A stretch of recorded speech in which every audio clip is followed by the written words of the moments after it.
Hello everyone, are you a CLAT aspirant? लेकिन आपको समझ नहीं आ रहा है कि आप अपनी प्रिपरेशन को कहाँ से स्टार्ट करें। तो अगर आप क्लास 11th में हैं और क्लास 12th में आने वाले हैं और किस तरीके से आपका होना चाहिए टाइम शेड्यूल, तो ये वीडियो आपके लिए है बहुत इंपॉर्टेंट, क्योंकि ये वीडियो देखने के बाद आपको पता चल जाएगा वो एक तरीका जिससे आप पहुंच सकते हैं एनएलयू में और कर सकते हैं अपनी एक सीट पक्की, क्योंकि एनएलयू का सपना अब होगा अपना अड्डा 24/7 के साथ।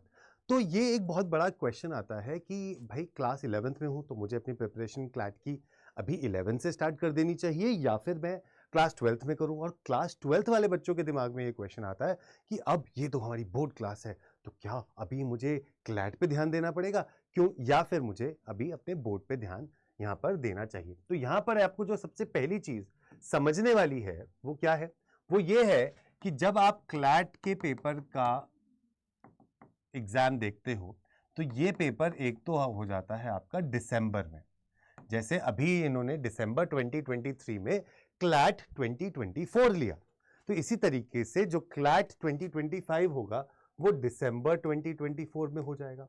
दैट मीन्स जो लोग क्लास 12th में हैं उनके बोर्ड एग्जाम से पहले हो जाएगा। Therefore you have to maintain a balance. ठीक है, you have to maintain a balance. अगर आपने परीक्षा पे चर्चा ये चीज देखी होगी, अभी जो रिसेंटली हमारे माननीय प्रधानमंत्री जी ने जो करा था बच्चों के साथ, उन्होंने बोला कि बैलेंस बनाना बहुत जरूरी है। आपके पास दोनों चीजें, ये बोर्ड एग्जाम भी बहुत इंपॉर्टेंट है और आपके लिए ये क्लैट की प्रिपरेशन भी बहुत इंपॉर्टेंट है। अब इस साल क्या होगा, इस साल जब आप क्लैट का पेपर दोगे 2024 में, तो सीबीएसई ने एक अभी सर्कुलर सा निकाला था कि भैया अब बोर्ड के एग्जाम जो होंगे वो 2 बार होंगे, 2 टाइम्स, है ना। और 2 टाइम्स में उन्होंने एक बोला है कि नवंबर और दिसंबर में होंगे और दूसरे उन्होंने बोला फेब और मार्च में होंगे, और इसमें से आपका बेस्ट स्कोर ले लिया जाएगा दोनों में से। ये उन बच्चों के लिए होगा जो क्लास 12th में आएंगे, 2024 में आएंगे। ठीक है, 2024 में पास आउट हो रहे हैं उनके लिए नहीं, 2024 में जो आएंगे उनके लिए ये सेटअप होगा। तो अब क्या हो जाएगा, आप अगर नवंबर दिसंबर में बोर्ड के एग्जाम आप दे रहे हो तो वहीं आपका क्लैट का एग्जाम यहां पर दिसंबर में आपसे क्लैश करेगा। तो इसके लिए आपको क्या करना है, इसके लिए आपको डे 1 से ही प्रिपरेशन करनी है, अदरवाइज आप लैक करेंगे अपनी पूरी की पूरी प्रिपरेशन में। और क्लैट को क्लियर करने का सबसे अच्छा तरीका क्या है, मैं अभी पहले 12th के बच्चों की बात कर रहा हूं। सो अगर क्लास 12th के बच्चों को यहाँ पर अपना एक टाइम टेबल बनाना है तो वो ये बनाए कि अपने साथ रीडिंग पे एम्फेसिस वो जरूर दें, तो जिसके लिए वो न्यूज़पेपर पे around 30 minutes to 40 minutes daily spend करें। बिल्कुल नहीं पढ़ते हैं तो टाइम्स ऑफ इंडिया से स्टार्ट करें, फिर उसके बाद हिंदुस्तान टाइम्स पढ़ सकते हो, उसके बाद आप इंडियन एक्सप्रेस पढ़ सकते हो, और आप फिर उसके बाद आप चाहो तो द हिंदू पे जा सकते हो। This is what you can do. इसके साथ साथ मैगजीन्स आप पढ़िए। ठीक है, ये सारी चीजें क्लास 11th वालों को भी करनी चाहिए, लेकिन क्लास 11th वालों के पास थोड़ा सा टाइम ज्यादा है तो उनको इसका टाइम थोड़ा बढ़ा देना चाहिए। ठीक है, तो यहां पर आप 1 आवर दे सकते हो। ठीक है, ऑन डेली बेसिस इस पे मैगजीन्स आप 1 मैगजीन अ मंथ। नॉवेल्स पढ़ें, आप 12th में अगर हैं तो may be 1 novel here, 2 novels a month. ठीक है, ये आपको डेफिनेटली चीजें करनी है। 11th वाले अपने बेसिक चीजों पे ध्यान अभी से दे सकते हैं, जैसे उन्होंने अगर word power made easy book ली, ठीक है, राइट, उस पे से वो वोकैबलरी के, ठीक है, वो उस पे से वोकैबलरी के। अभी 11th वालों को करंट अफेयर्स पे ध्यान देने की ऐसी आवश्यकता कुछ नहीं है, क्योंकि यहां पर जनरली 1 ईयर का आपके पास आता है। दैट मीन्स जो 11th में है उनका पेपर होगा 2025 में, जो 11th में है क्लास 11th में उनका पेपर होगा 2025 में, दिसंबर 2025 में।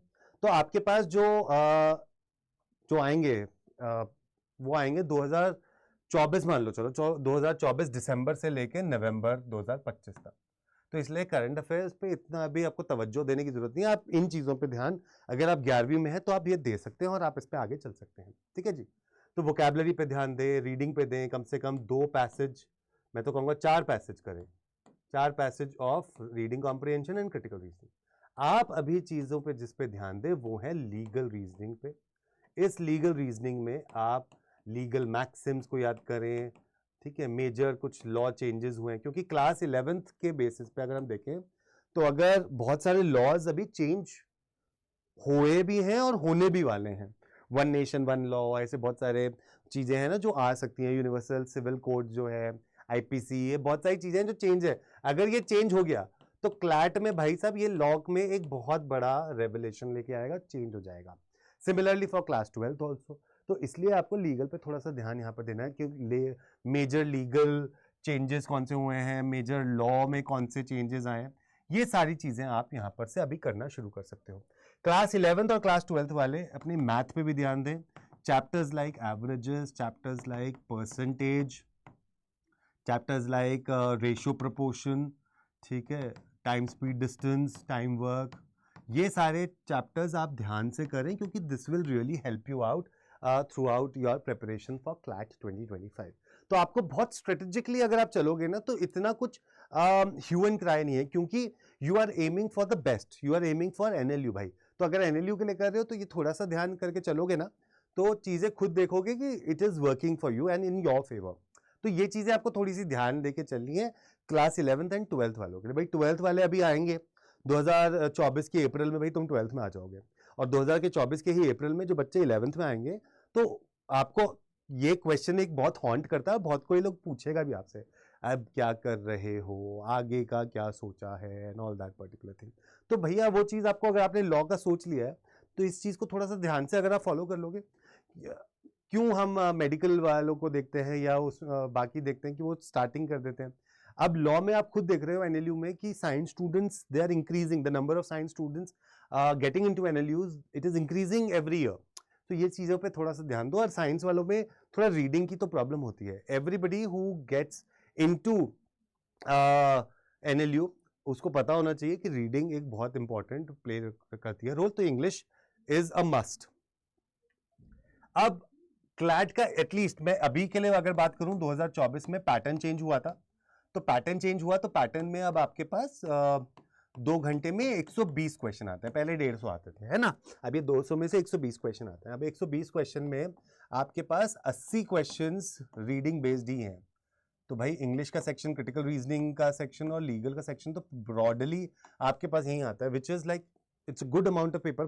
40% आपका सिर्फ 40 क्वेश्चन बचते हैं जो बाकी आपके उसमें से आते हैं, करंट अफेयर्स और मैथ में से, लेकिन 80 क्वेश्चन रीडिंग बेस्ड है। तो इसलिए आपको ये करना है। तो आपको पहली चीज क्या करनी चाहिए, कहीं पर से भी एक डायग्नोस्टिक टेस्ट दीजिए, आपको अड्डा पे भी मिल जाएगा। ये डायग्नोस्टिक टेस्ट देखिए, वेयर यू स्टैंड, ठीक है। कोई भी एक पेपर आपको देने से पहले you should understand and know the paper, ठीक है। So once you know the paper and you know the section, then you start preparing for दो सेक्शन। तो जैसे फॉर एग्जाम्पल लॉ के लिए आपने यूनिवर्सल की गाइड जो आती है वो आपने ले ली, this will definitely help you. तो ऐसे ही आपने क्रिटिकल रीजनिंग और रीडिंग कॉम्प्रिहेंशन के लिए आपने बुक ले ली वाइली की, या फिर आपने अरुण शर्मा ले लिया, या फिर एक वर्बल लॉजिक करके एक बुक आती है जिसपे लिखा होता है, एस चांद की आई थिंक बुक है, verbal logic and verbal reasoning की, ये आप ले सकते हैं।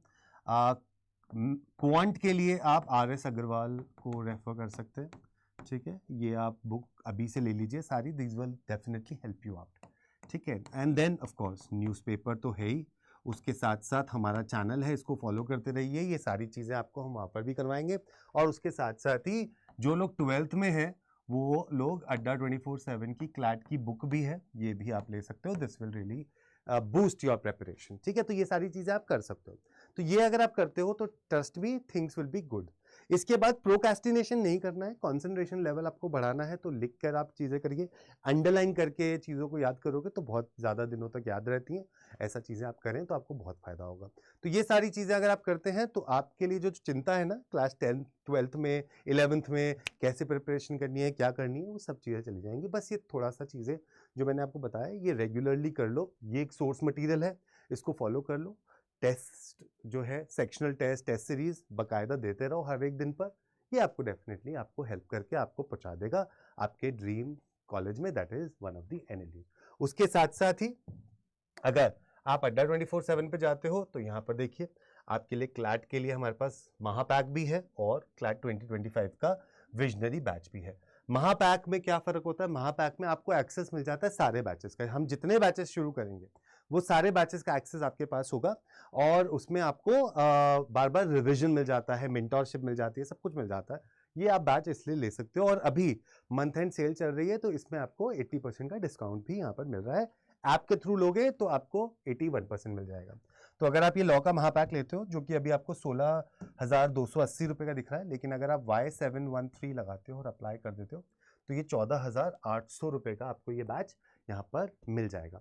तो आप अगर ये फटाफट से इसको कोड को याद रख लें और ऐप पे जाके अगर लेंगे तो 81% का डिस्काउंट आपको यहाँ पर मिल जाएगा। आपको ये कैसे लेना है लॉ का महापैक?